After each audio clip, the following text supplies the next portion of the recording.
नमस्ते मित्रांनो, थोडं काम होतं म्हणून ट्रस्टवरती गेलेलं, त्यात पाऊस पण पडला होता. इथं स्वच्छता इतकी असते की तुम्ही इथल्या बिल्डिंग्स बघितल्या की तुम्हाला बाहेरच्या देशात गेलेल्याचं फील येईल, एवढं खतरनाक आहे. तिथंच पाठीमागं सरिता बाजार पण आहे. आपल्या अतुल बाबांच्या पत्नी आहेत गौरवी वहिनी, त्या सगळं सरिता बाजारचं बघतात. मग ती मी ऐकून होतो नाव, पण कधी जायचा योग आला नव्हता. मग आज गेलो तिथं. गेल्यानंतर बघतोय तर शिवा सगळ्या कोल्ड्रिंक्स बघत बसलेला कुठले पशाबाई पळत होता म्हणून तर मला घेऊ नको व्हिडिओत, पण त्याला सोडतोय आपण, घेतला शेवटी.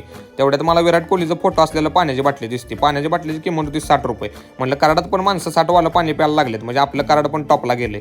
इथं काय नाही असं नाही, सगळं तुम्हाला मिळतंय, सर्व काही एका छताखाली असं सगळं इथं आहे. मग तिथंच बाहेर वॉलनट बेकरीचं काउंटर आहे अक्षय दादांचं, तिथं बसलो. म्हणलं जरा भूक लागल्या काय तर खाव्या. तेवढ्यात आमची ऑर्डर पण आली.